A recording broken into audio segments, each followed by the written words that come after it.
agora o programa 20 Minutos com Breno Altman.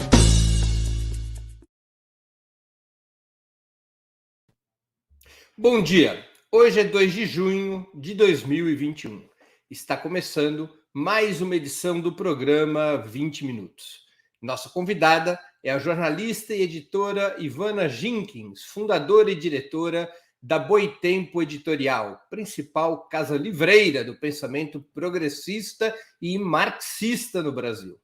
Antes de começar a entrevista, gostaria de pedir que façam uma assinatura solidária de Opera Mundi em nosso site ou se tornem membros pagantes de nosso canal no YouTube. A imprensa independente precisa da tua ajuda para se sustentar e se desenvolver.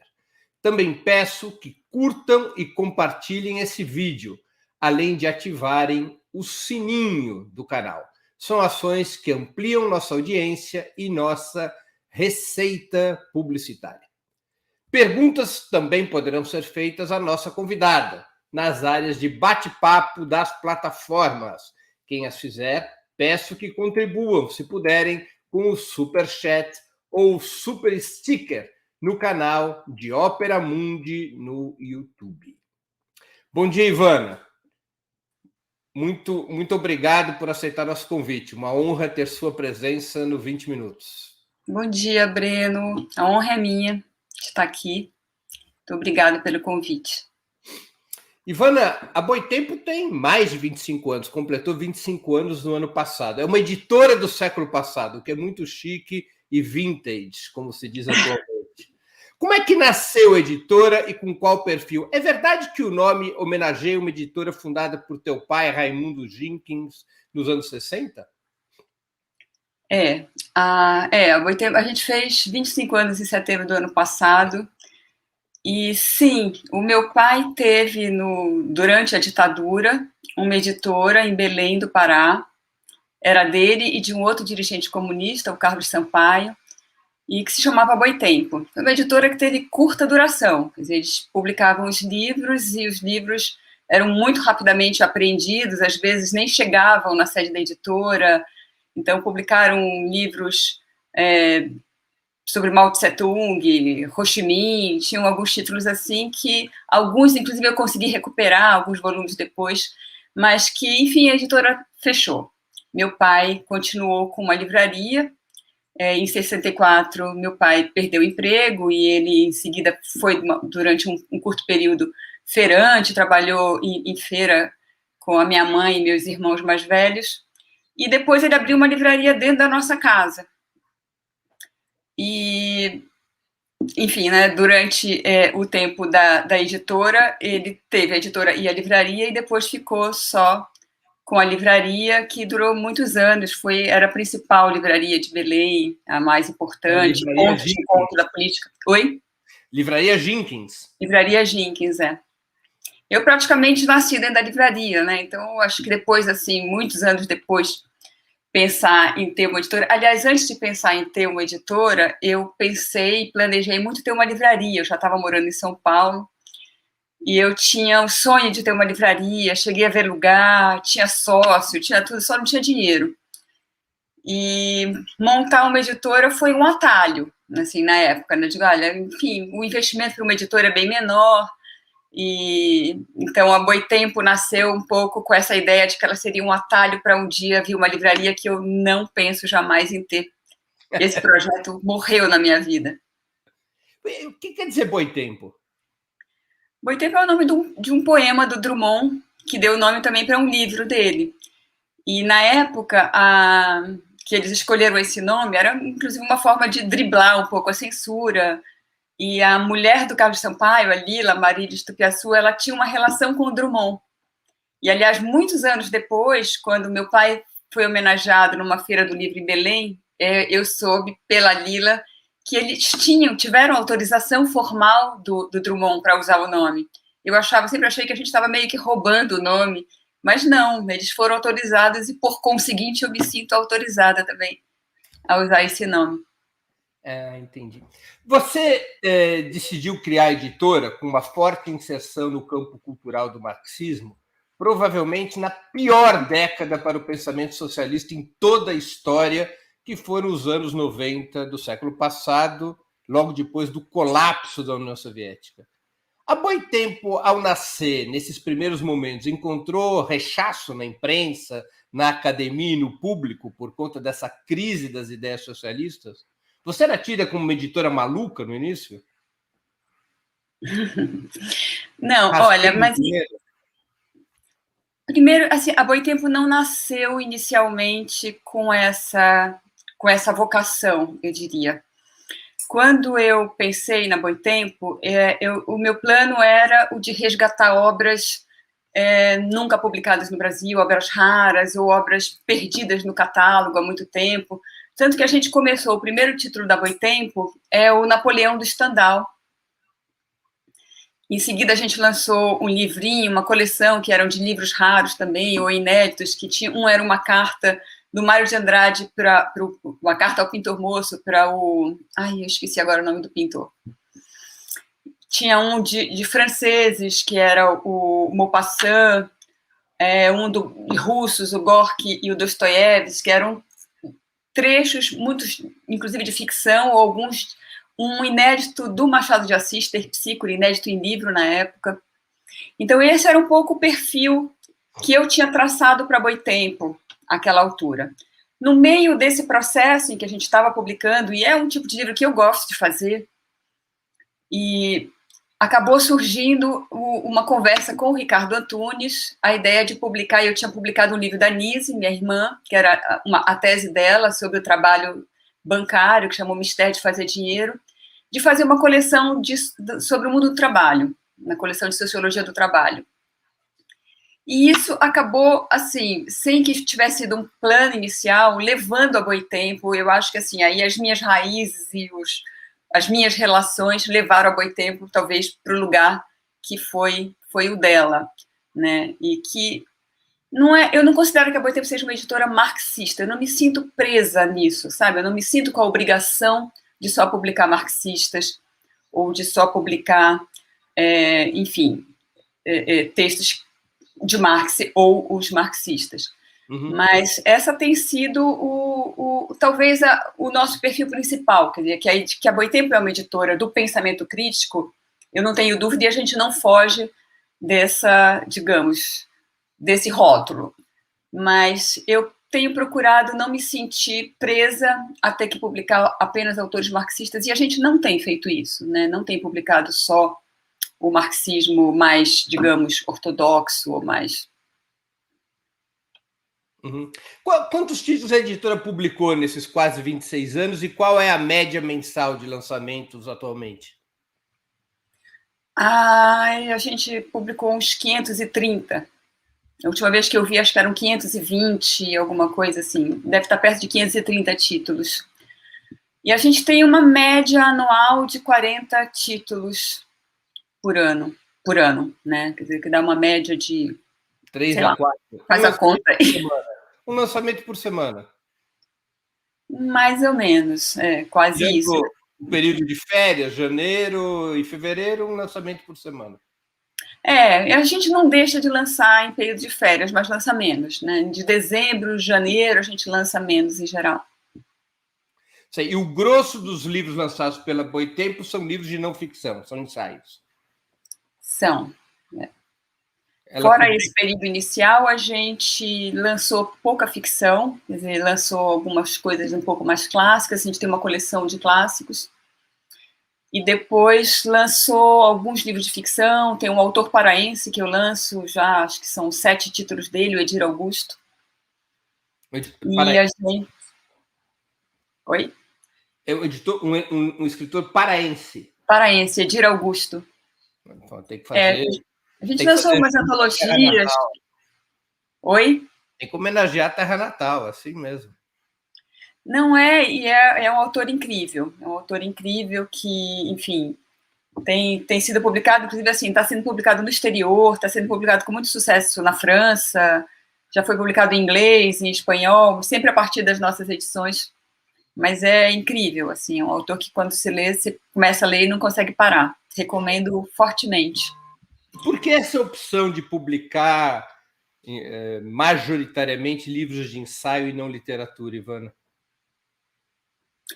Eu acho que é isso um pouco que eu te falei. Quer dizer, em um determinado momento, eu fui sentindo as coisas acontecerem nesse caminho. Assim, às vezes eu acho que eu fui quase levada pelo que eu lia mais. Não foi uma decisão editorial, assim, não foi um plano traçado no começo da Boitempo.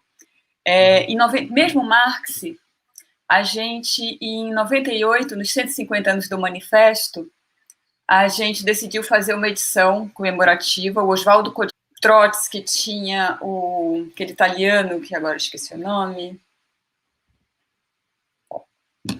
Tinham vários textos escritos ao longo dos 150 anos, mostrando, e que todos eles falavam, de alguma forma, na atualidade do manifesto, naquele tempo determinado em que o livro tinha, que o texto tinha sido escrito. E essa edição, ela deu início a essa coleção. E isso, quando tu estavas falando do rechaço, é engraçado, porque quando a gente publicou esse livro, isso eu lembro bem, assim, muitas pessoas e muitos acadêmicos... Foi a primeira obra do Marx que vocês publicaram? Oi?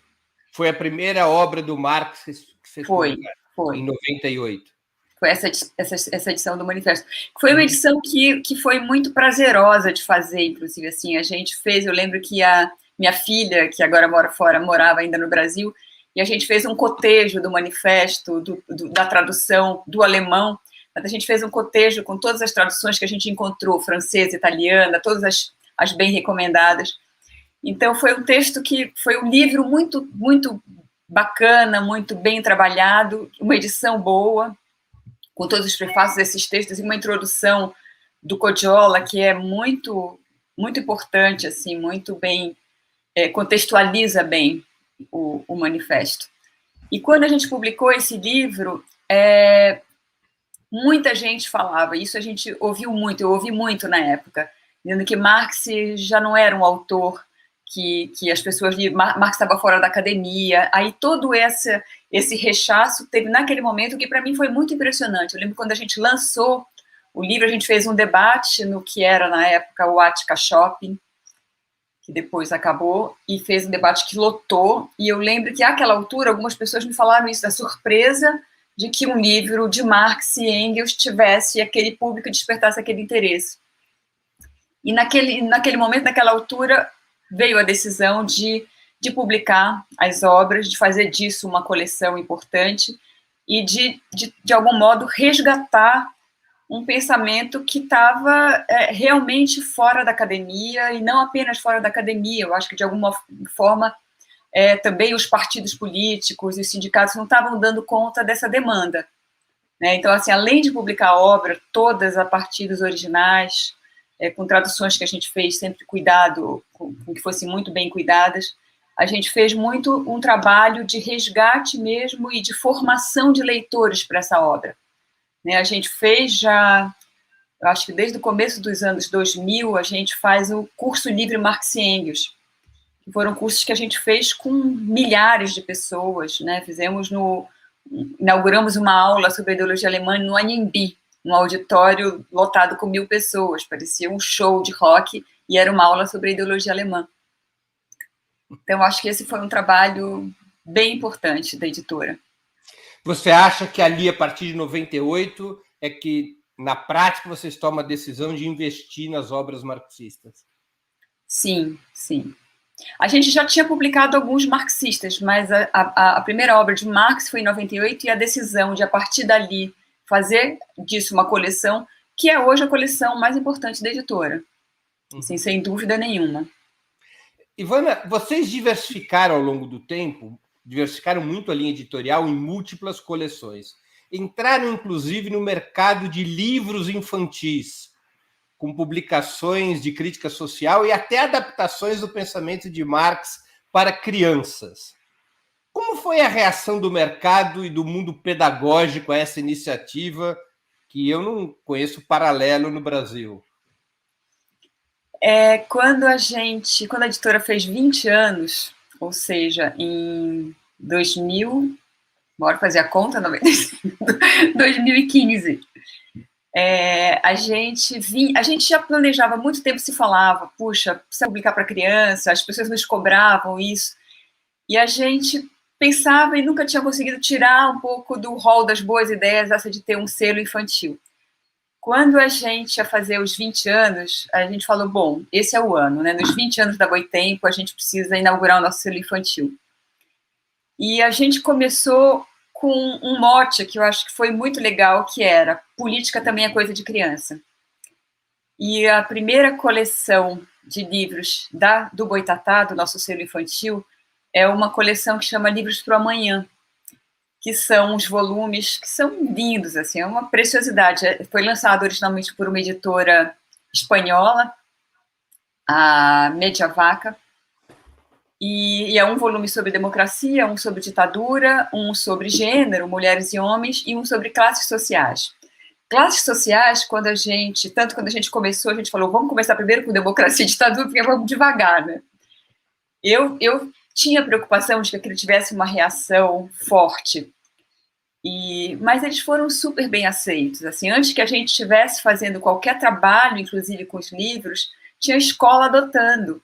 Foi uma surpresa para a gente, assim, a boa repercussão do selo, assim, foi algo que é uma delícia fazer. Eu nunca tinha antes trabalhado com livro para crianças, e a gente tem gostado muito, assim, tem publicado ainda menos talvez do que possa, mas tem gostado muito de publicar para criança. O de Marx é uma adaptação do Capital, é o Capital para crianças. Sim. Esse teve uma reação forte.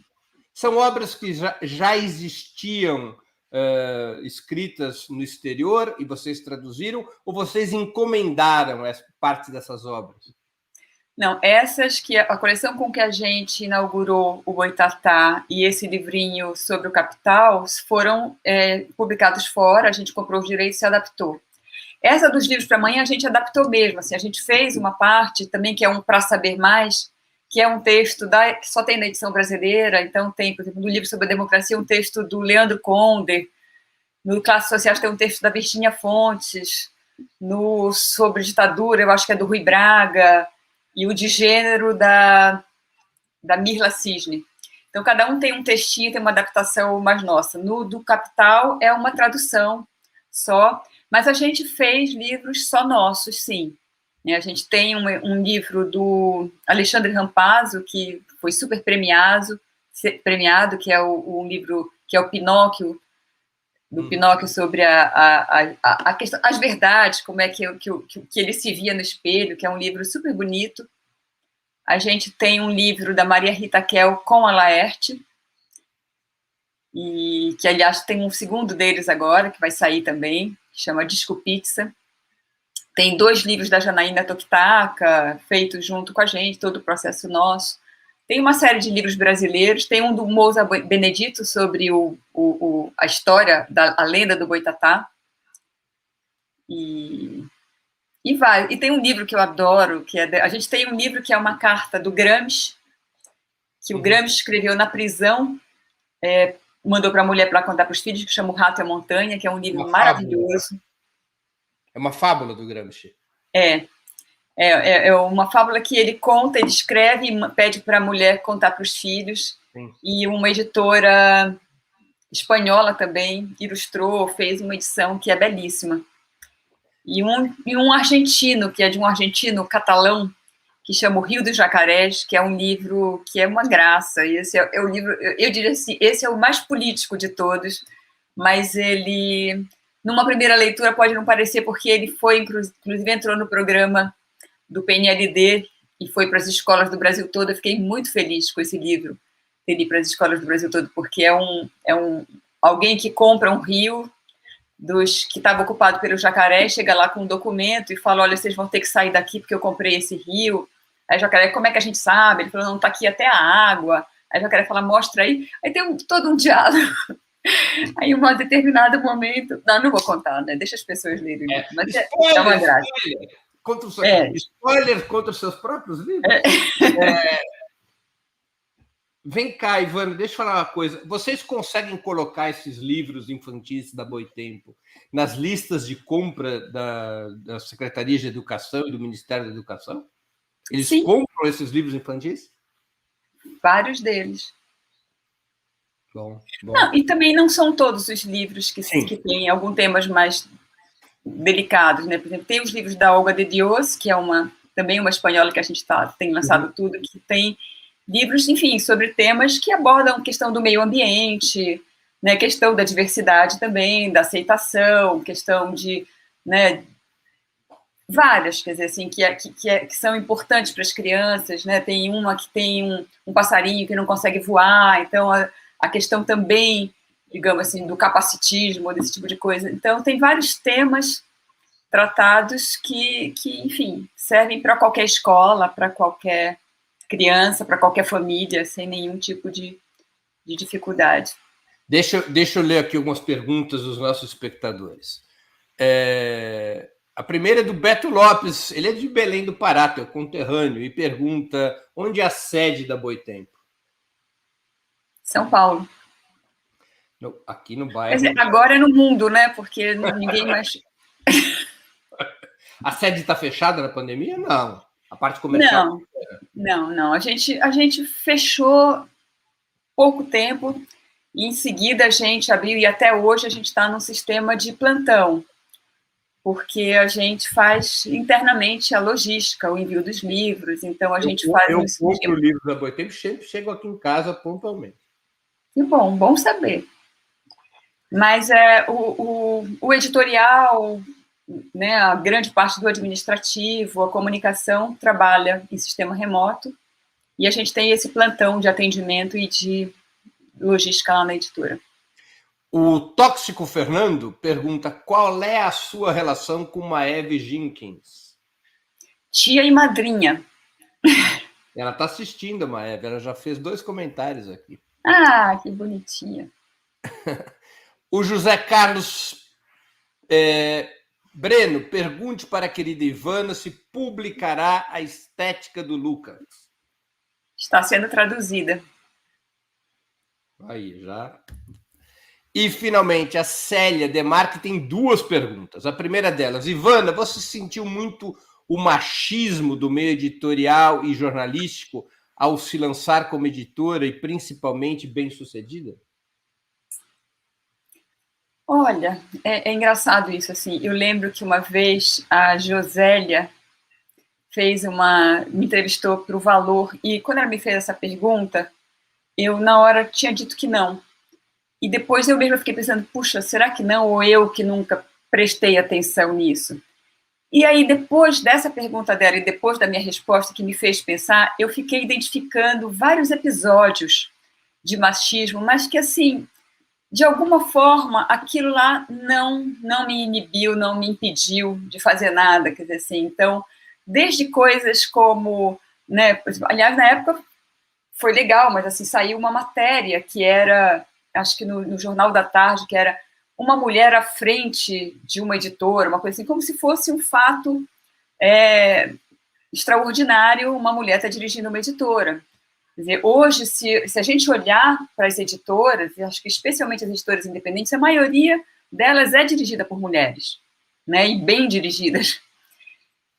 Mas, então, claro, assim, tiveram alguns episódios, mas eu sinto que, de alguma forma, isso não foi importante para mim, assim, não me travou em nada, nem na editora, ou mesmo antes disso,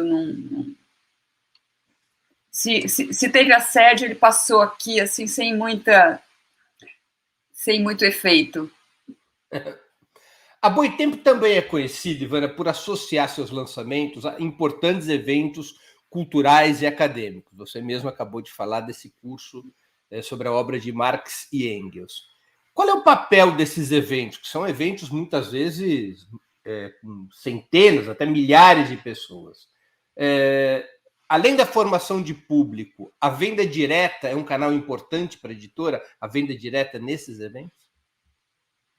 Olha, sim. Bom, primeiro sobre os eventos. Essa é uma marca da editora. A gente começou a fazer esses eventos.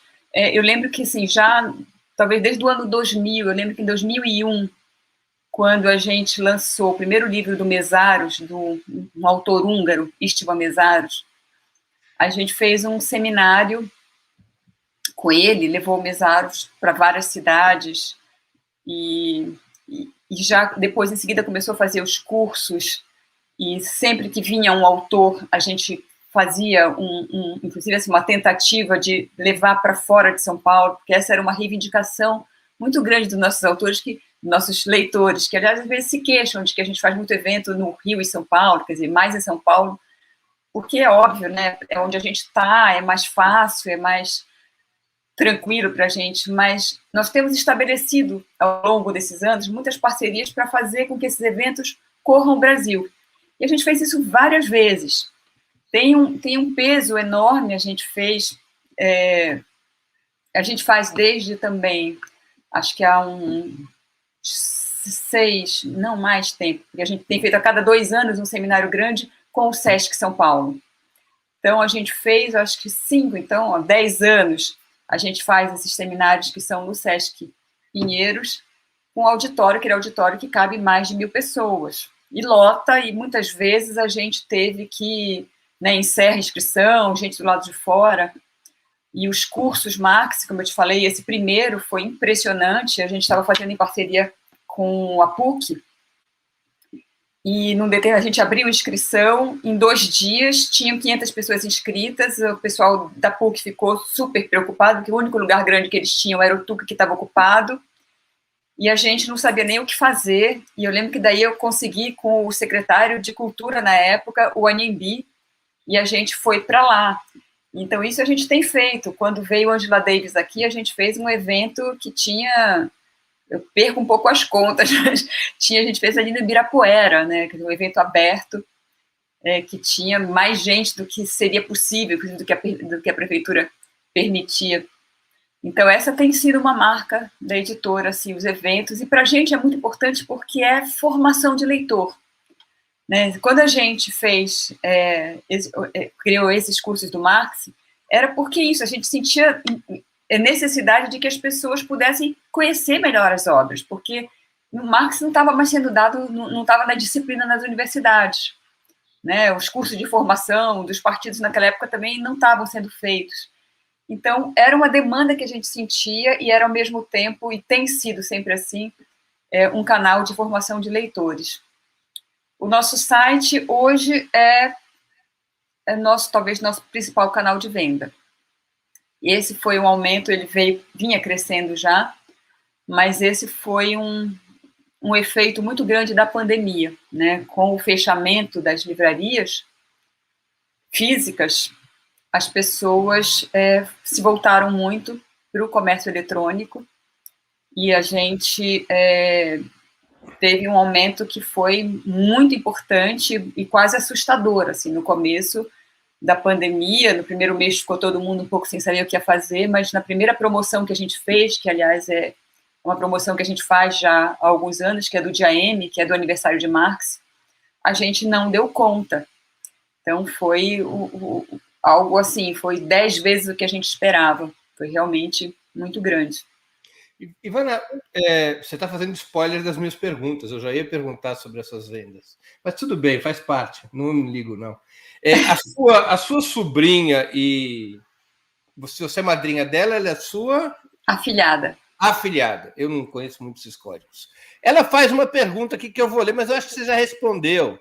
Maeve Jenkins, pode falar um pouco das memórias da sua infância, que tinha uma casa tomada por livros da livraria doméstica que gerou a livraria Jenkins? A Maeve está aqui perguntando, prestigiando essa família muito unida. Quando eu entrevistei a Maeve, estava a tia, estava a mãe, o papagaio, o periquito, estava toda a família. Agora é uma família unida. Olha, eu acho que eu falei muito, muito rapidamente, eu acho que é legal essa pergunta da Maeve, sim, porque eu acho isso, assim, o livro chegou, né, entrou na minha vida por muitas portas, mas a primeira foi essa, né, quer dizer, assim, eu praticamente, a minha primeira infância já foi dentro de uma livraria que era na nossa casa, né, o meu pai tinha um escritório que era na frente da casa, e ali era a livraria, onde ele atendia as pessoas a qualquer hora do dia e da noite, o que era, inclusive, assim, um inferno, porque, como era na casa, as pessoas iam em qualquer hora, então batia domingo, porque precisava de um livro,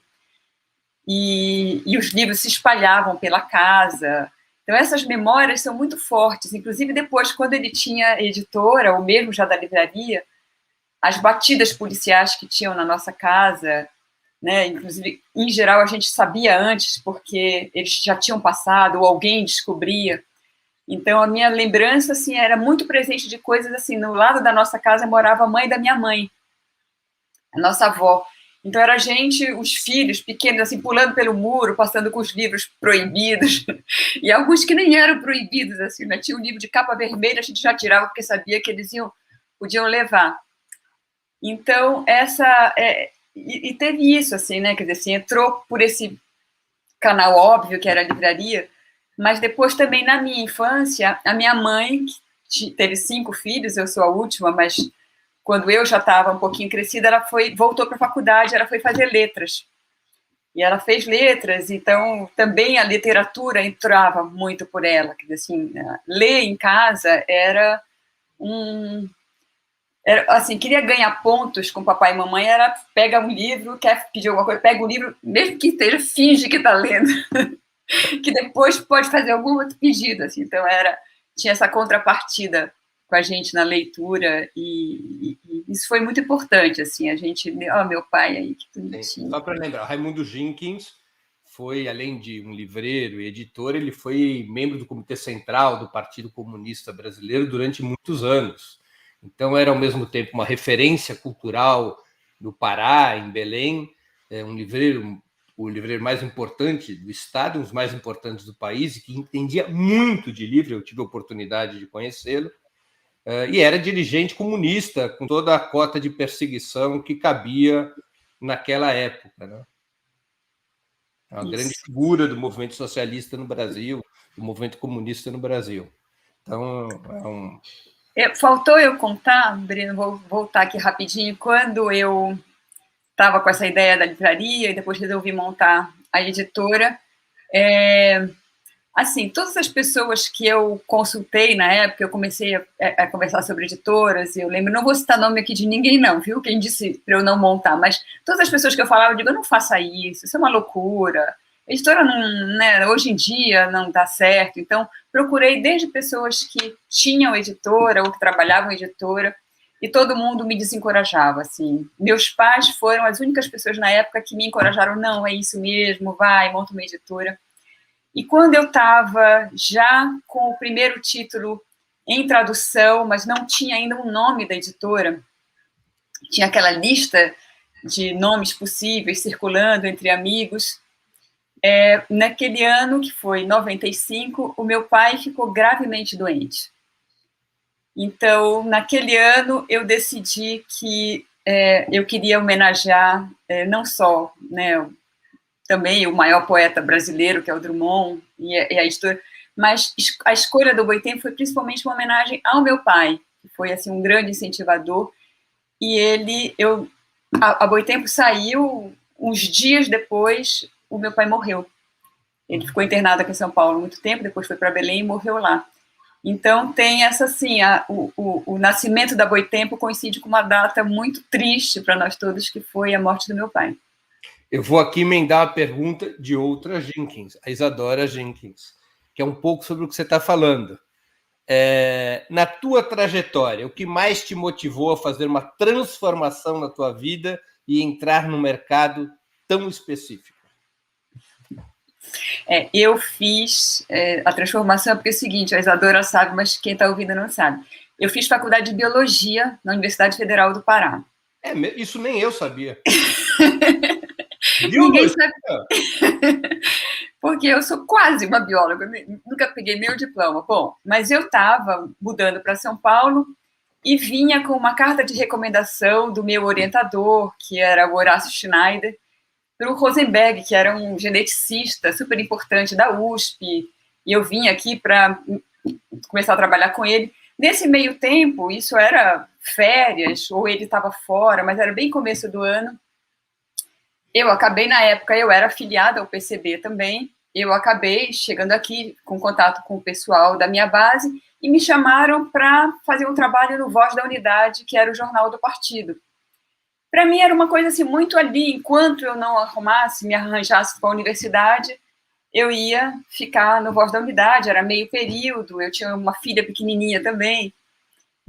Bom, isso sim mudou a minha vida, porque aí eu trabalhei 2 anos no Golfo da Unidade, depois saí de lá, enfim, trabalhei uma época, um período curto de tempo, assessorando um vereador que era do PCB na época, e depois aí pronto, aí fui trabalhar em revistas e editoras, e meu mundo mudou de direção completamente. Trabalhei na escrita, inclusive, lembra, Breno? Eu lembro, a escrita foi a editora que teve o azar de me ter como diretor e dono. Mais uma Jenkins, Maiara. Essa Jenkins eu não conheço. Maiara Jenkins. Maíra, deve ser. Maíra, perdão. Desculpa, Maíra. Quem é Maíra Jenkins? É irmã da... Minha sobrinha, não. É filha do Álvaro, meu outro irmão. Ah, tá bem. Eu queria te fazer outras curiosidades. Qual a tiragem inicial média dos livros da Boitempo e quais foram os seus maiores best-sellers? Olha, tiragem média, eu acho que é em torno de 4.000 exemplares, 3, 4.000 exemplares. Mas a maior tiragem, se eu não estou enganada, foi 10.000. Tiragem inicial. Tiragem inicial. E quais os maiores best-sellers da editora? Olha, durante muito tempo, eu até brincava um pouco com ele. Estava contando essa história outro dia para o pessoal lá, a gente teve uma reunião da equipe, eu estava contando essa história. Durante muito tempo, o Mesaros, Estima Mesaros, que foi um autor que eu publiquei pela primeira vez em 2001, e foi um livro, publiquei o Para Além do Capital, tá aí. Não é essa, é o Para Além do Capital, que foi a primeira obra dele, que eu publiquei, é um livro de 1.000 páginas.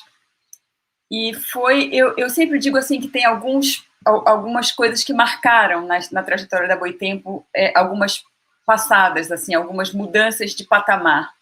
E o Para Além do Capital, eu acho que é uma obra que teve esse peso quando foi lançada. Quer dizer, a Boitempo já vinha uma editora. Aliás, eu não te respondi no começo, mas quando falaste assim, se eu tive dificuldade com a imprensa, não. Inclusive, no lançamento da Boitempo, eu tive uma cobertura enorme da imprensa.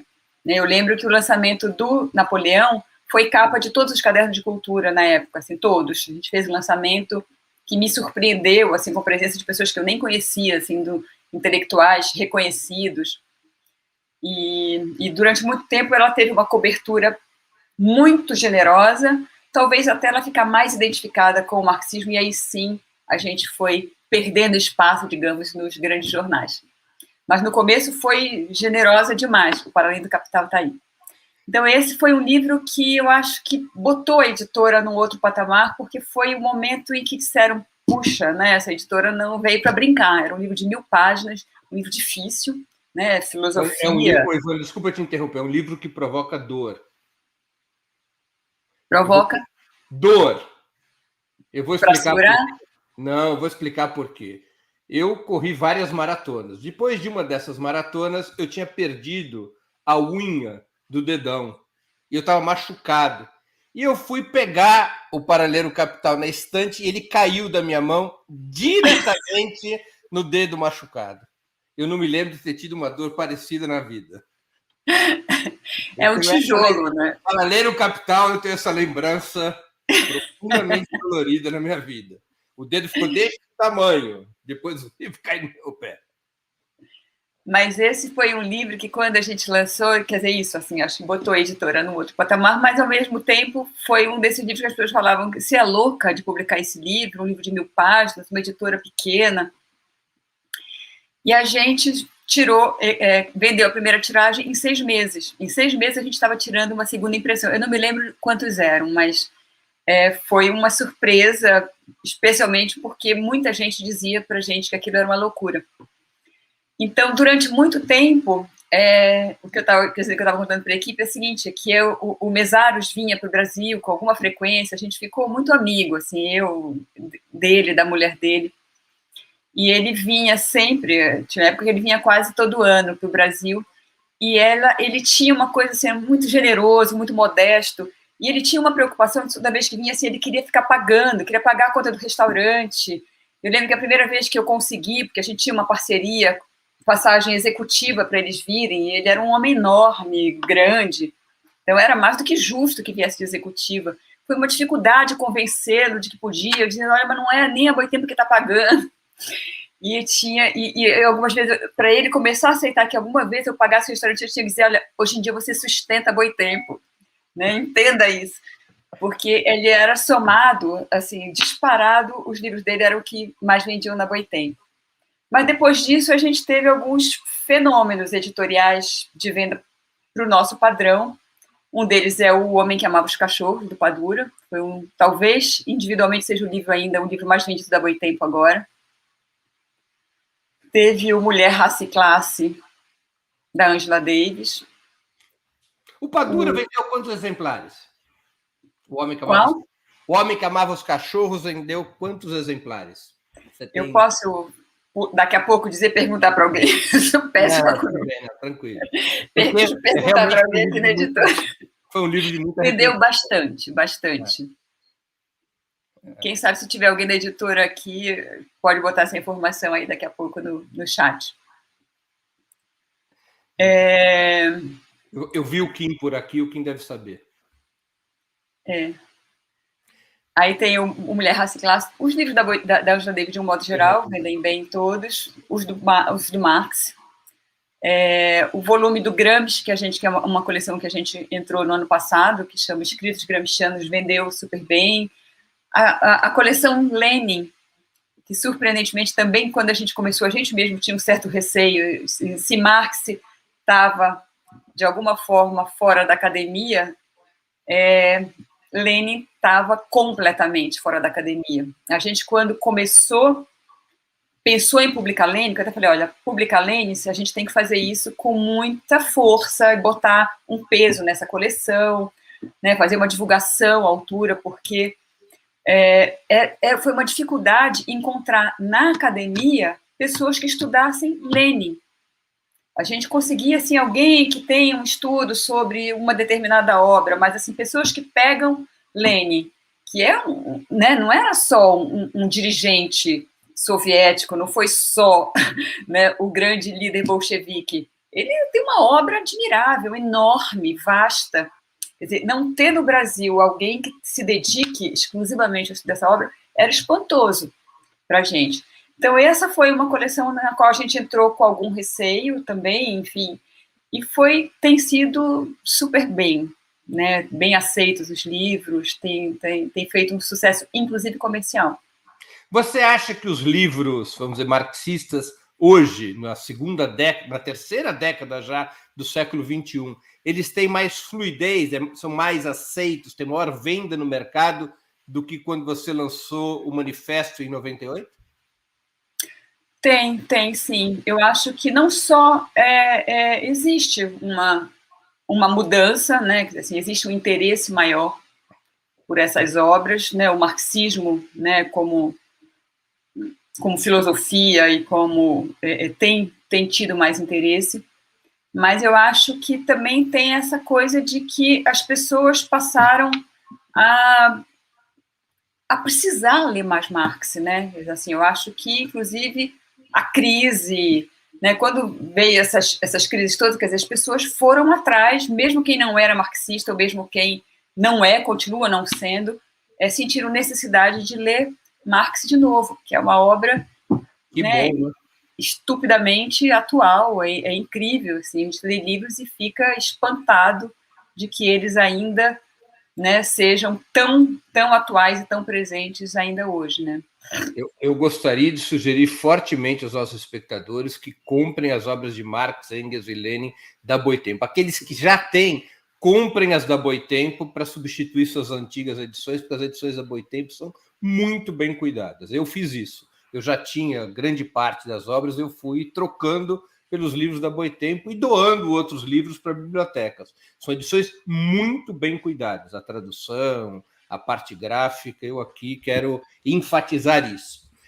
Ivana, além de livros, você tem publicado... Deixa eu te contar uma coisa que a gente fica super orgulhoso. Tenho, uma vez, numa entrevista, o Rubman, que é um dos diretores da Mega, do projeto Mega 2, projeto de resgate das obras de Marx, disse numa entrevista que a edição da Boitempo da ideologia alemã, que até então, no Brasil, especialmente, só tinha sido editada aquela parte, a primeira parte, que era a melhor edição do mundo. E eles não tinham feito ainda a edição da Mega, não tinha saído a ideologia alemã, mas até então ele falou isso. Quer dizer, para a gente é um motivo de orgulho, porque no mundo é muita coisa, né?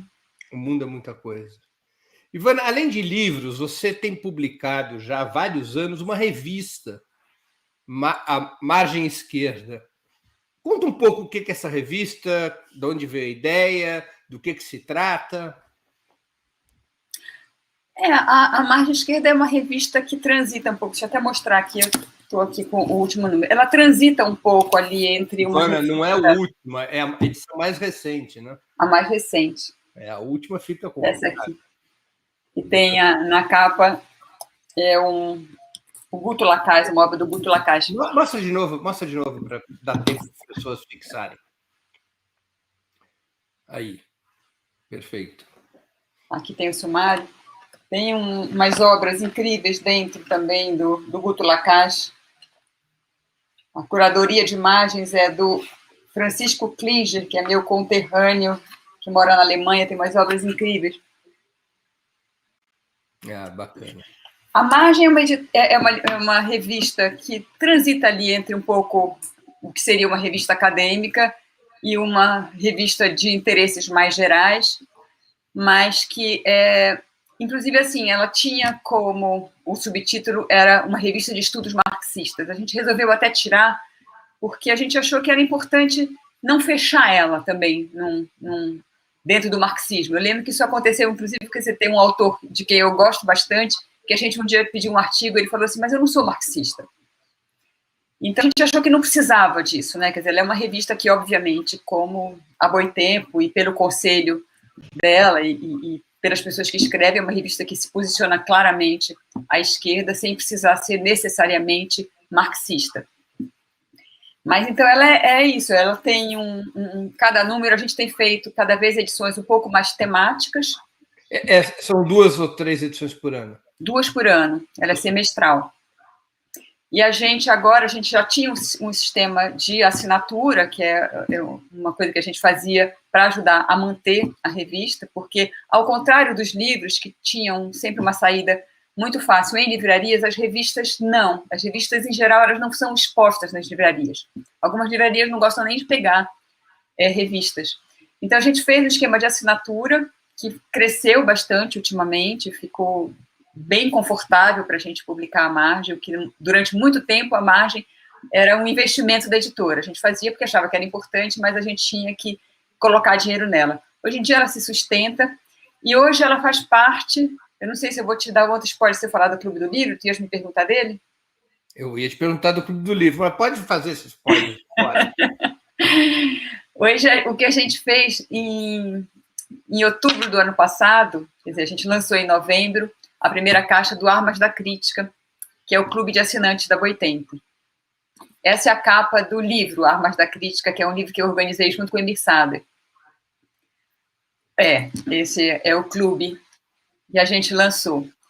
Era uma vontade antiga nossa de lançar um clube de assinaturas, né? Um clube que, de alguma forma, fizesse algo que a gente tinha, a Boitempo tinha já. Ela tem muito uma coisa de um leitor fidelizado, né? Quer dizer, assim, um leitor que acompanha as nossas obras. Isso dá para ver um pouco pelas redes sociais, como por exemplo, a Boitempo tem o maior canal de editora no YouTube da América Latina.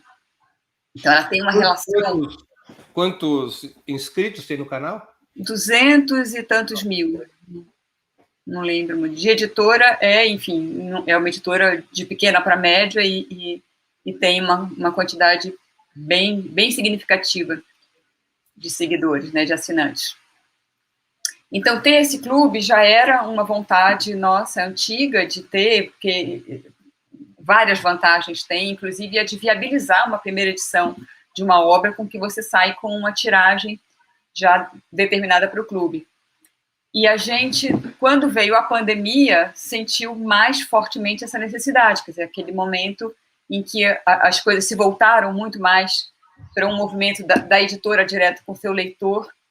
A gente lançou em novembro e a gente incorporou a Margem Esquerda, quer dizer, a gente ainda tem assinantes que são só da Margem Esquerda, mas os novos assinantes a gente tem incentivado a que façam a assinatura do Armas da Crítica, porque ela contempla a margem esquerda. Então, 2 vezes por ano, o assinante do Armas da Crítica recebe junto uma edição da margem esquerda.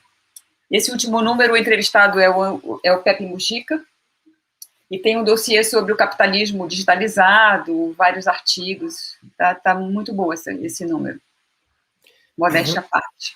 O Kim Dória, que trabalha na Boitempo, ele acabou de informar que O Homem que Amava os Cachorros, do Leonardo Padura Fuentes, vendeu mais de 90 mil exemplares, o que para os padrões brasileiros é um sucesso absurdo, tremendo, né?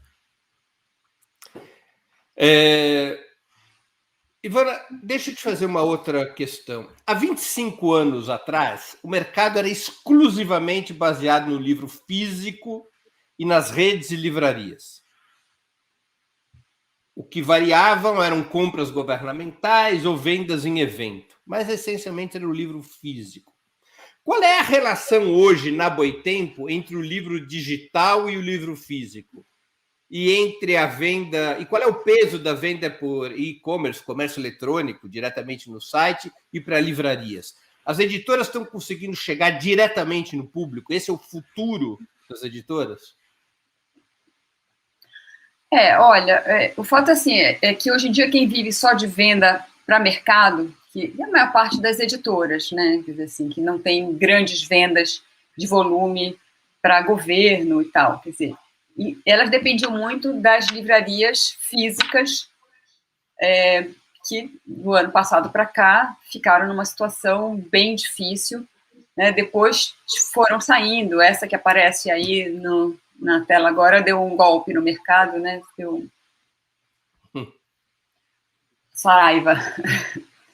E isso foi alguma coisa que mudou muito, né? Essas editoras que dependiam muito do mercado, elas tinha editora que passou a depender, de um determinado momento, 80% do seu faturamento por exemplo, para a Amazon, o que era uma outra temeridade. Quer dizer, durante muito tempo, essas 2 redes que estão em recuperação judicial, que é a Cultura e a Saraiva, para algumas editoras tinham pesos como esse, por exemplo, né, de 70%, às vezes 80%. Para a Boitempo nunca chegou a ser tanto assim. A gente sempre teve muito cuidado em não concentrar tanto a nossa venda. Então, a gente faz muita questão de ter uma relação bem saudável com as livrarias. A gente tem uma classificação, que a gente tem um nome que a gente dá de representantes, são pequenos livreiros que fazem muito, agora tem feito outro tipo de trabalho, mas fazem muito aquela cobertura de eventos. Então, vão nos eventos universitários, eventos acadêmicos, eventos de profissionais, de partidos, e faziam uma venda direta do nosso livro. Hoje em dia, muitos deles não têm mais esses eventos, mas eles passaram a ter um espaço de venda online também, muitos deles, inclusive, no nosso site. A gente tem uma campanha que é uma campanha de solidariedade com as livrarias independentes, que é essa, quer dizer, no nosso site você pode escolher comprar pela livraria, sei lá, Livros e Livros, eu estou chutando aqui um nome, mas você entra lá e você escolhe uma livraria e quer que a comissão dessa venda seja daquela livraria. Então, é uma forma que a gente encontrou, inclusive, de se solidarizar com essas livrarias que estavam perdidas. A venda de e-books aumentou bastante, especialmente também do ano passado para cá. Eu não sei te dizer em percentual quanto que isso representa, ainda é bem menos do que o livro físico, mas a venda de e-commerce, essa subiu demais. Assim, eu acho que hoje ela representa, sei lá, talvez 70% do nosso faturamento, entre a do nosso próprio site e de livrarias online. Entendi. Agora, você acha que o projeto... Nos anos 90, mais no início dos anos 2000, as livrarias apostaram nas mega stores. Houve uma brutal monopolização das redes de livrarias no país. Esse projeto fracassou? Já antes da pandemia vinha fracassando?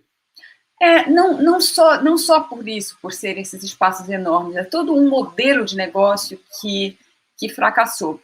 E tinham vários, as razões são muitas, mas é um modelo que ficou muito forte no Brasil e que se mantém ainda agora com algumas redes, que é o de consignação, né? As editoras suportam toda essa cadeia, porque elas investem no livro, elas produzem o livro durante meses, elas lançam o livro, esse livro vai para as livrarias, aí daqui a 60 dias a livraria presta conta, quando presta, do que vendeu, para te pagar em mais 60 dias. Você bota mais de um ano nisso. Então, esse era um problema com a cadeia do livro. Agora, como elas próprias, eu acho que sim, quer dizer, eram lojas caríssimas, enormes, e que ficavam com uma disputa, inclusive, assim, muito autofágica entre elas, né, às vezes, assim, disputando o mesmo leitor. Não é que elas faziam algum trabalho de chegar em mais público.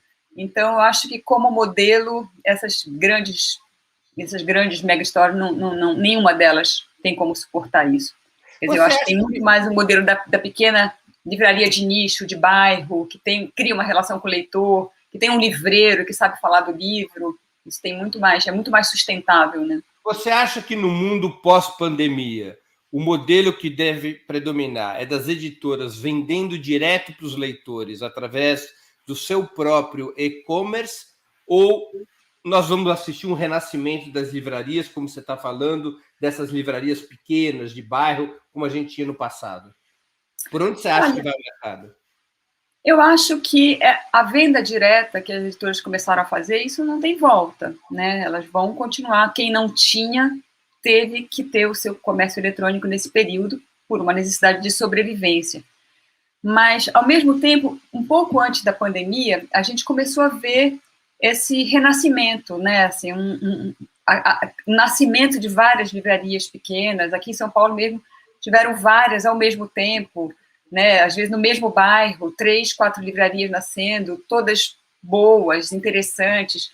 Eu acho e eu espero muito que esse movimento não se perca e não termine, porque a livraria é um espaço de convivência, né? É um espaço cultural, é um espaço onde as pessoas vão, não é só um lugar onde a pessoa vai para comprar um livro, onde ela vai, senta, toma um café, pega um livro, folheia, vê outro, né? Onde tem uma espécie de um ambiente que é muito propício à leitura, né? Quer dizer, e é tudo que a gente precisa, né? Numa época como essa, que, né, pós-pandemia, a gente talvez ainda tenha como chefe do Palácio Planalto esse chefe de milícias, e que tudo que faz é contra a cultura, né? Que é contra a ciência, é contra, obviamente, livro para ele não existe, tanto que estão querendo taxar livro a essa altura, né? Quando no mundo inteiro se tem políticas de incentivo à leitura, aqui se quer taxar, dizendo que livro é coisa para rico, ou seja, é o que eles querem que seja, né? Quer dizer, que as pessoas não possam ter acesso à leitura. Mas eu espero muito que esse movimento de livrarias, ele floresça mais. Eu acho muito importante e é muito saudável, né, ter, assim, eu acho que é muito importante que a gente tenha esse canal, né, o canal livraria, que faça essa intermediação da editora com o leitor também. Ivana, as mudanças tecnológicas com a expansão do livro digital baratearam a produção editorial e democratizaram sua distribuição?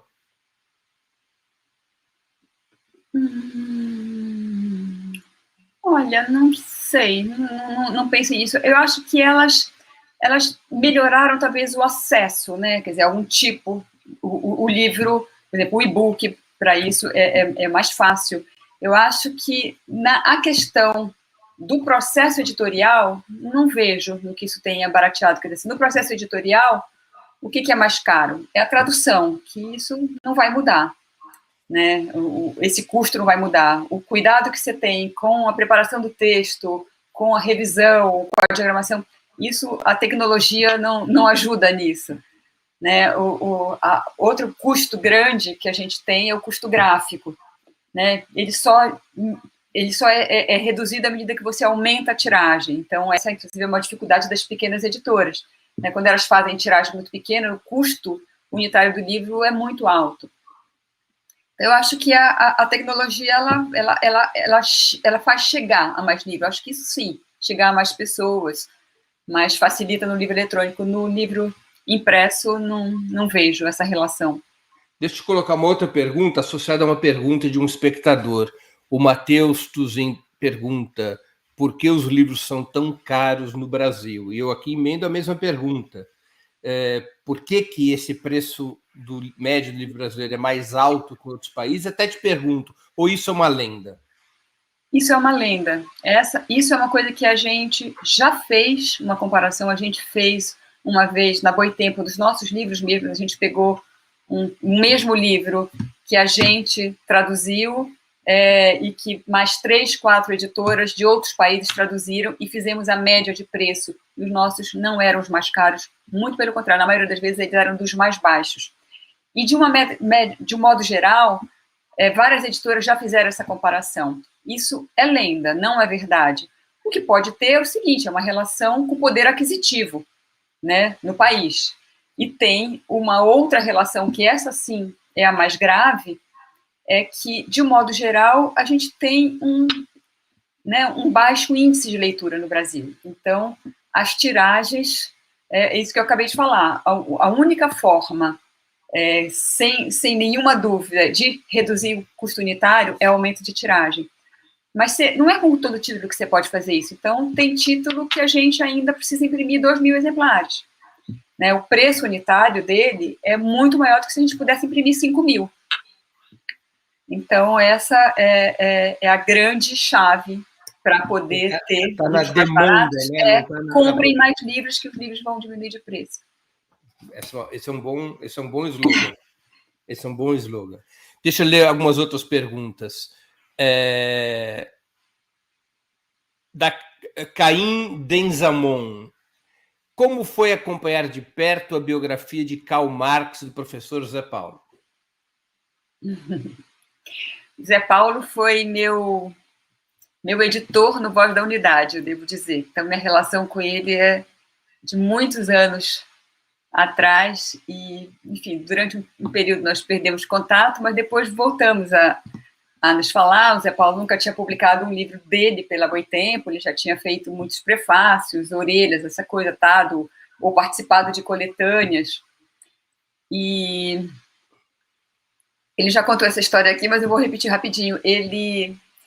Quando a gente ia ter os 200 anos do nascimento de Marx, uns 2 anos antes, acho que em 2016 ou 2017, ele me propôs uma pequena biografia de Marx para a gente publicar nos 200 anos.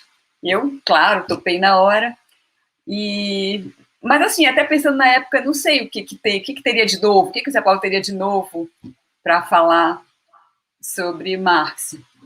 Mas topamos e, enfim, ele próprio acho que não tinha a dimensão do que seria esse projeto no final, porque ele foi primeiro atrasando, e aí depois o que eu fui acompanhando, que era muito engraçado, foi a imersão que ele fez, assim, porque foi total. Ele conversava com ele começava a contar o que ele tomava café pensando no que Marx tinha feito, no que ele lia, no que ele comia, os lugares as pessoas com quem ele falava. E a Leila, a mulher dele, dizia isso assim, uma hora ela falava assim, eu não aguento mais, esse homem não tem outro assunto. Ele fez uma imersão completa na vida, na obra.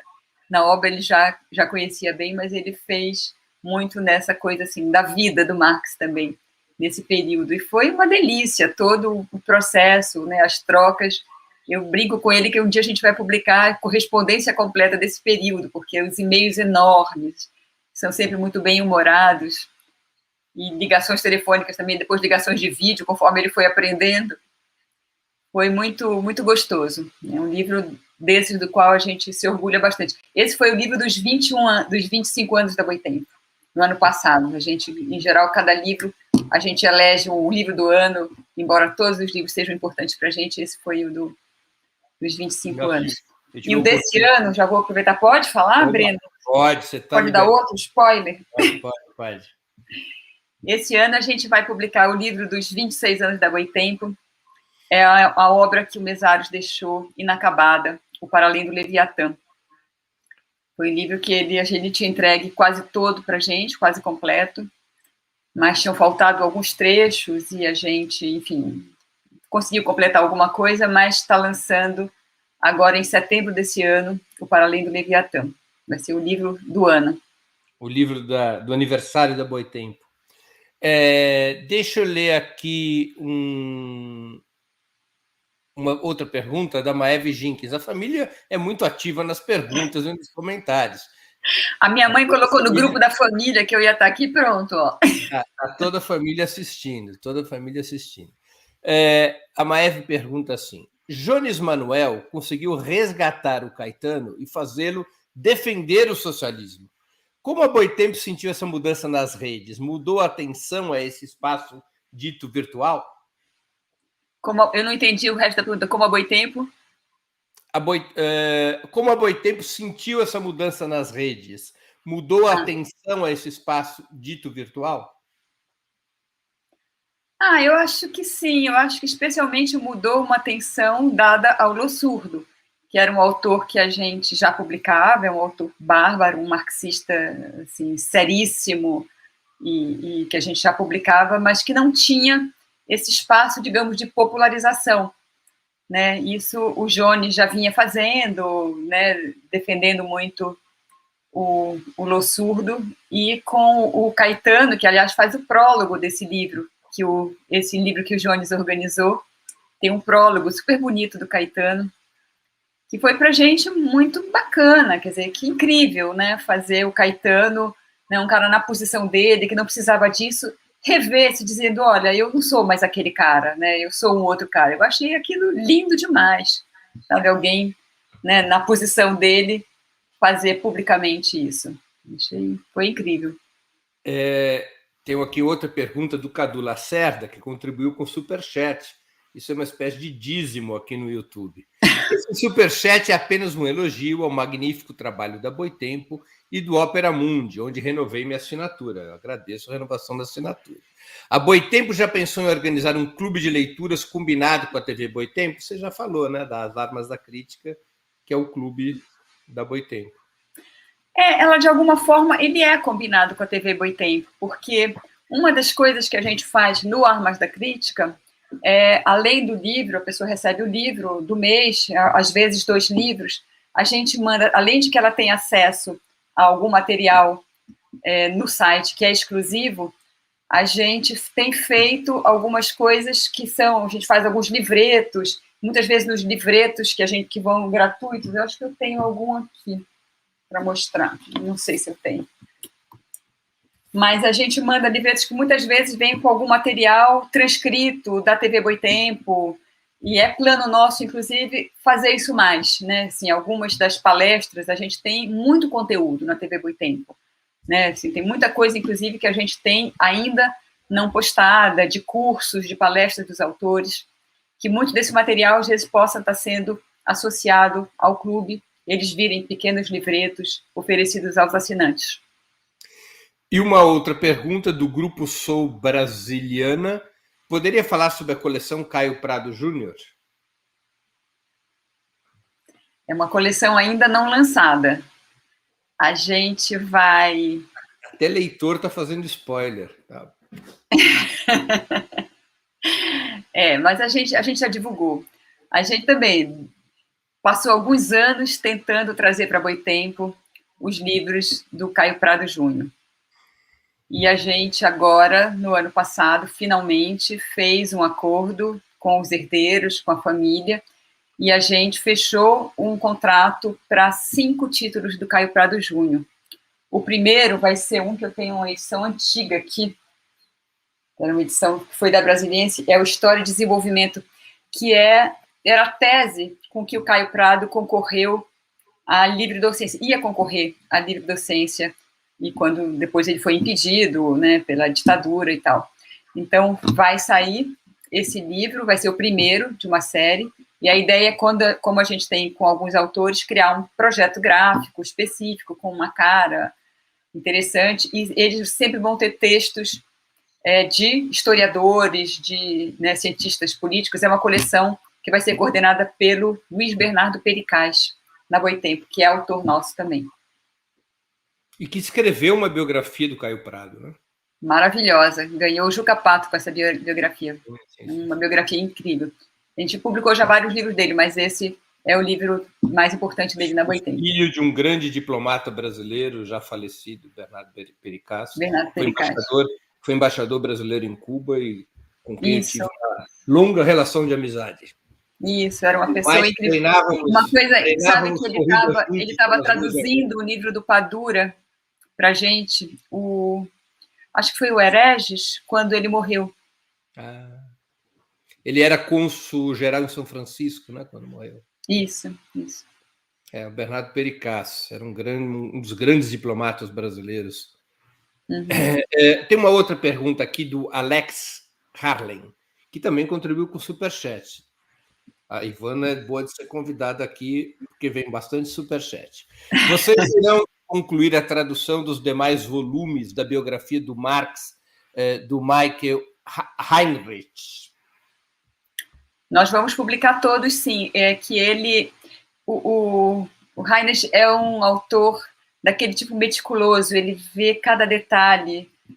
Esse primeiro volume que a gente publicou é incrível, assim, tem as minúcias todas, é aquele biógrafo no sentido, né, tradicional mesmo. E ele tinha previsto entregar para a gente já há mais de um ano o segundo volume, mas ele não conseguiu terminar. A gente falou com ele. É o biógrafo biólogo, né?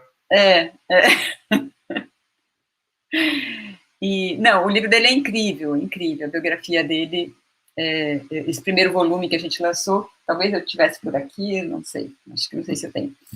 Mas ele não entregou o segundo volume. Assim que entregar, a gente começa a editar e vai sair o segundo e o terceiro, sim. A Lídice A.V. de Carvalho, que também contribui com o Superchat, em euros, quero agradecer. Quando será possível para os brasileiros que moram fora do Brasil comprarem os livros da Boitempo? É uma boa pergunta. Então, mas é possível, né? A gente tem algumas livrarias, a gente não consegue fazer isso na nossa loja virtual ainda, mas algumas livrarias, por exemplo, sei lá, em Portugal tem uma livraria da Travessa em Lisboa que tem, em geral, os nossos títulos. Tinha uma livraria portuguesa em Paris que vendia bastante, tinha bastante Boitempo. Eu esqueci o nome dela, Xandeng, acho que é esse o nome. Tinha Boitempo. Agora, a livraria Martins Fontes, ela vende para fora. Eu não sei como é que ficam os preços com essa coisa de que, né, de como que está o câmbio, mas a livraria Martins Fontes vende. Você pode comprar pelo site deles. João Cláudio Arroio. Minha formação política teve a livraria Jenkins como referência nos anos 80. A temática da Boitempo é claramente de resistência intelectual. Como você vê as novas linhas de elaboração anticapitalista? Refiro-me a trabalhos sobre a cultura econômica, por exemplo. A gente tem tentado, na medida do possível, cobrir, quer dizer, como eu já disse, quer dizer, acho que a gente tenta não fechar numa linha marxista, mas ela é claramente, isso sem nenhuma dúvida, anticapitalista. Então, uma coisa que a gente tenta, dentro da limitação que uma programação de 40 títulos por ano permite, buscar leituras diversas, né, sobre os vários aspectos do pensamento, não só da economia, da política, enfim, da filosofia. A gente tem tentado essa, inclusive, assim, além por exemplo, dessa coisa, por exemplo, do marxismo mesmo que eu estou falando, é muito engraçado alguns rótulos que nos colocam, né? Então, eu lembro que quando a gente publicou o livro 1 do Capital, a gente publicou um prefácio do Althusser. E isso gerou uma enorme polêmica, porque as pessoas nos cobravam, como assim? A Boitempo não é lucatiana? Porque a gente publica os livros do Lukács. Uhum. E então era como se aquilo nos impedisse de publicar Althusser. Então essas são algumas das amarras que a gente tenta não ficar. Ou quando a gente publicou Mangabeira Unger, como, né? Eu lembro que teve um livreiro que nos falou assim: como que a Boitempo publica Mangabeira Unger, que não é um marxista? Não é mesmo, nunca foi um marxista. Então o que a gente tem tentado fazer é não ter amarras muito, quer dizer, assim, não nos vê escravizados por alguns rótulos mesmo, né? Assim, então, eu acho que esses novos campos de pesquisa, né, não só, inclusive, dos marxistas, nos interessa muito, desde que sejam com qualidade, livros que ajudem no debate de hoje, entender o que acontece no mundo de hoje, né? Ivana, você já tocou nesse assunto, mas eu queria aprofundá-lo um pouquinho. A média de livros lidos pelos brasileiros é muito baixa. De apenas 2,43 obras integralmente lidas por ano e de 5 lidas, ao menos parcialmente, segundo pesquisa do Instituto ProLivro de 2020. A mesma pesquisa aponta que o percentual de leitores entre 2015 e 2020 caiu de 52% para 52%, ou seja, de 56% para 52%. Isso quer dizer que 48% dos brasileiros não leram nem mesmo um livro por ano em 2020. E o curioso é que a maior queda é registrada entre as pessoas com ensino superior, com declínio de 83% de leitores em 2015 para 68% em 2020. Sempre a pesquisa do Instituto ProLivro. O que você acha que explica esse fenômeno do baixo índice de leitura no Brasil, inclusive entre as pessoas de ensino superior? É o preço do livro? O que seria? Porque esse é um dilema da demanda do mercado para poder ter tiragens maiores e preços menores, né? Eu acho que, bom, aqui a gente carece muito de políticas públicas mesmo, né? Assim, eu acho que teve um problema que aconteceu, e isso foi algo que a pandemia trouxe, que por exemplo, assim, as pessoas pararam de ter acesso, inclusive, às bibliotecas, né? As bibliotecas também fecharam. Então, essa é uma discussão, inclusive, assim, que o mercado editorial precisa fazer, que é a da disseminação dos PDFs.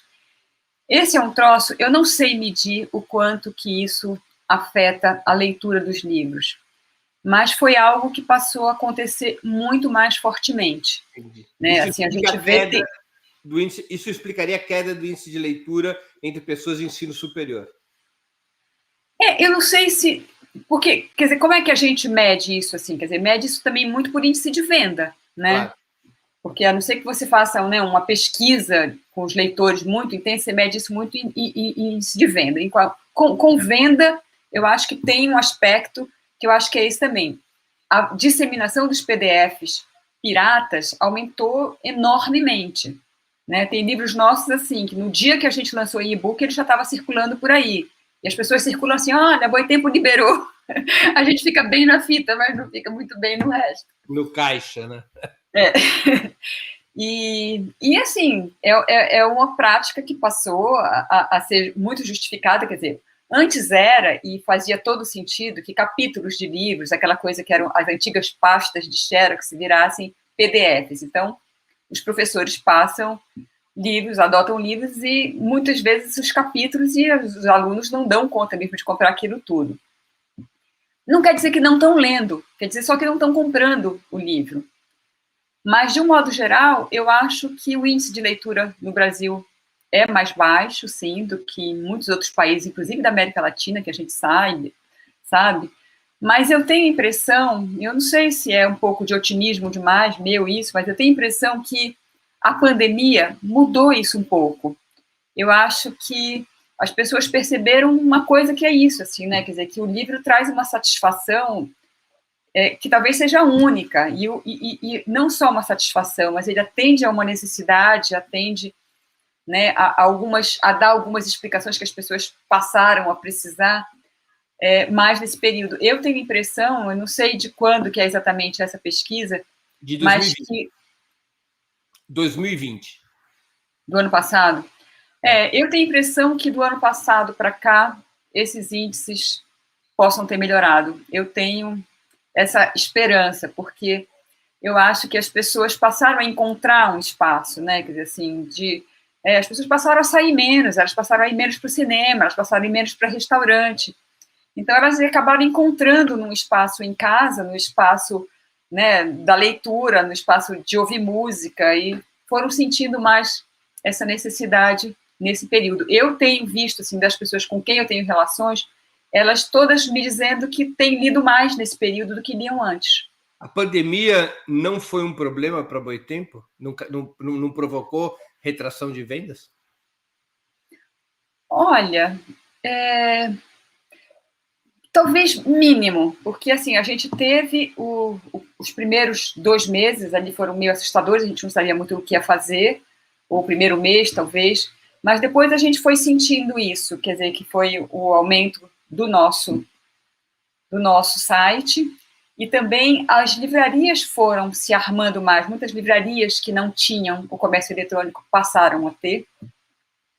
Uhum. E não foi, eu acho assim, o 2020 não foi um ano ruim para Boitempo, foi um ano com algumas boas campanhas, algumas boas surpresas que a gente teve. O próprio Clube do Livro, assim, a gente lançou um Clube do Livro já com 1.000 e tantos assinantes, quer dizer, o primeiro mês, a primeira caixa, né? Então, mostra assim, quer dizer, que as pessoas, primeiro, elas têm uma identificação com a editora, que isso para a gente é muito legal, né? Tem uma confiança no que encontrariam nessas caixas, e tem uma movimentação que eu acho que a gente faz, uma presença, um certo encontro com esse leitor Boitempo, um certo ambiente Boitempo que a gente, de alguma forma, cria, que é o livro, né, o blog da Boitempo, a TV Boitempo. Eu acho que tem essa interação que é de muito conteúdo, né, não só dos livros, mas de uma entrega de muito conteúdo gratuito, inclusive, porque todo o nosso conteúdo da TV Boitempo e do blog tem livre acesso, nada disso tem assinatura. O Humberto Miranda, que também contribuiu com o Superchat, pergunta: será que é um efeito do governo atual pela economia na queda das vendas de livros? A concentração do mercado e o PDF influenciaram? Um pouco acho que você já respondeu, né? Eu acho que sim, quer dizer, essa coisa de não ter política pública, né, de não ter nenhuma, quer dizer, as compras governamentais que sempre foram um motor de movimentação também do mercado editorial, menos das editoras menores, mas de alguma forma também tinham sido mais democratizadas nos governos anteriores. Isso tudo prejudica, né, as compras, as verbas para a universidade, quer dizer, o público de editores, como a Boitempo, o nosso público, majoritariamente, é o público universitário, de professores, alunos de pós-graduação, de graduação. Quer dizer, as verbas de pesquisa foram todas achatadas, muita gente perdeu bolsa. Então, isso tudo, de alguma forma, afeta. Mas eu acho que teve algumas contrapartidas que equilibraram um pouco nesse período, e eu acho que a gente vai se encontrando formas. Acho que o mercado tem se movimentado nesse sentido, de um modo geral, o mercado editorial. Ivana, o que poderia e deveria ser feito por um governo, por um novo governo de esquerda, em sua opinião, para democratizar o acesso ao livro e elevar o padrão de leitura do povo brasileiro? Isso a gente falou, quer dizer, assim, políticas públicas várias, né? Tem desde conseguir adotar, por exemplo, alguma coisa que rola há muito tempo aqui no Brasil. A última vez tinha sido proposto pela senadora, que é hoje governadora, Fátima Bezerra, que é a implantação do preço fixo do livro, que é um preço que durante um período, durante um ano, ninguém pode vender o livro por um preço diferente daquele. Quer dizer, isso mantém um certo equilíbrio na cadeia do livro. Mas eu acho que, principalmente, bibliotecas e formação, né? Formação de professores, né? Para que possam trabalhar com aqueles livros. Não tem tanta novidade do que se pode fazer, mas eu acho que, basicamente, é isso, né? Tornar o livro mais acessível. Quer dizer, quando tudo que está se fazendo agora é o inverso, né? É tentar tornar o livro mais inacessível, tornar o livro um bem de luxo, quando ele quer dizer, livro é cultura, é um bem cultural, e assim tem que ser tratado, né? Quer dizer, como é que identidade tem um país que não tem cultura, né? Que alicerces tem um país que não tem cultura, que não tem identidade? E isso tudo tem que estar, né, de alguma forma, contemplado num governo que se queira minimamente democrático, que respeite o seu povo, né? Ivana, a gente está chegando no final da entrevista. Os 20 minutos, quanticamente, viraram 1h30. Eu vou aqui 1h30?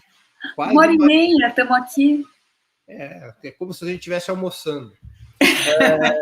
Deixa eu te fazer 2 perguntas que eu sempre faço aos convidados do 20 Minutos. A primeira delas é o que você leu ou está lendo durante a pandemia e gostaria de sugerir aos nossos espectadores. Olha, eu a maior parte do tempo, aliás, não só na pandemia, esse é o problema que eu tenho, assim, eu só consigo quase ler a trabalho, né, assim, só consigo ler o que está revisando, o que está aprovando, então eu tenho conseguido ler muito pouco por prazer. Agora, aliás, na semana passada, eu resolvi me dar o luxo, me dar o direito de ler por prazer um livro que a gente já tinha acabado de publicar.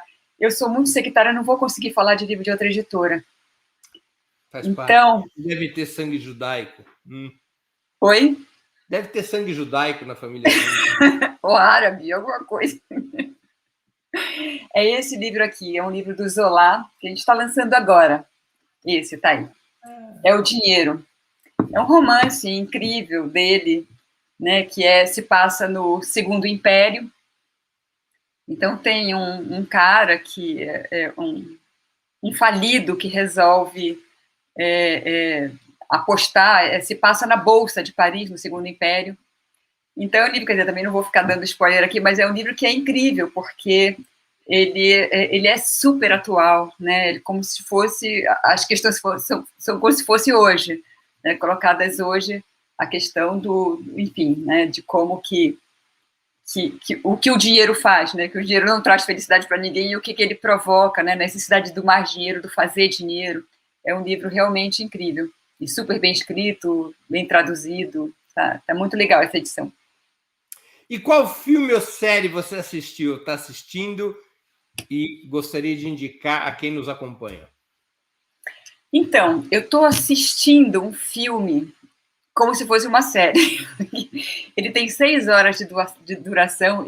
Falta agora, acho que o último pedaço, acho que falta 40 minutos para eu assistir. Que é um filme. A gente vai publicar agora um livro sobre a Comuna de Paris, que completou 150 anos agora, e de março a maio. E enquanto eu estava cuidando também da edição desse livro, a gente foi atrás de ilustração. É um livro do Michel Lévy e do Besancenon, que é um livro que fala de um diário da filha de Marx, da Jenny, encontrado muitos anos depois, em que relata uma viagem secreta que ela fez com Marx para Paris na época da Comuna. Então, enquanto a gente procurava material iconográfico, cronologia, essas coisas, eu esbarrei um dia nesse filme, e é um filme que ele é incrível, porque ele é como se fosse um pouco um documentário. Eles fizeram todo o filme é montado num grande galpão, e ele é um elenco que, assim, parece que foi tudo muito discutido com a equipe, assim, e aí, durante o filme, em vários momentos eles vão conversando sobre a Comuna, e vai ficando claro alguma coisa que no próprio filme eles vão, em alguns momentos, dizendo, que é o quanto que na França se esconde a história, quer dizer, a educação da França esconde a história da Comuna, o quanto que eles, atores e equipe do filme, de modo geral, não sabiam nada sobre a Comuna. Então, mostra tudo, né? Assim, mostra a participação das mulheres, que foi incrível, as barricadas, todas as dúvidas, as hesitações, né? Os militares de fora que vieram participar da Comuna. É incrível, assim, o filme, muito longo, então assim, eu vejo cada 45, 50 minutos, acho que eu já vi uns 6 episódios desse meu filme. Em qual serviço de streaming está sendo transmitido? Eu acho que está no YouTube. Eu acho que é do YouTube mesmo. Tá bem, tá bem. Ivana, eu queria agradecer muito a tua participação, essa conversa foi muito simpática e interessante. Eu tenho certeza que todos os nossos espectadores e espectadoras apreciaram muitíssimo, assim como eu. Então, eu queria te agradecer de novo pela oportunidade que você deu a quem nos assiste e a mim mesmo de conhecer mais sobre a história da Boitempo e sobre o que pensa a editora da Boitempo. Obrigada, Brenda. Eu que agradeço, adorei. Gostei muito mesmo. Até a próxima. Encerramos assim mais uma edição do programa 20 Minutos. Voltaremos a nos ver amanhã, quinta-feira, dia 3 de junho, às 11 horas da manhã, com o programa 20 Minutos Internacional. O convidado será o renomado historiador e marxista indiano Vijay Prashad, diretor do Instituto Tricontinental. A entrevista será em inglês, mas legendada em português. O tema principal será a crise do capitalismo e as alternativas para enfrentá-la. Não percam! Até lá e um grande abraço. Para assistir novamente esse programa e a outras edições dos programas 20 Minutos, se inscreva no canal do Opera Mundi no YouTube. Curta e compartilhe nossos vídeos, deixe seus comentários. O jornalismo de Opera Mundi é mantido com o seu apoio.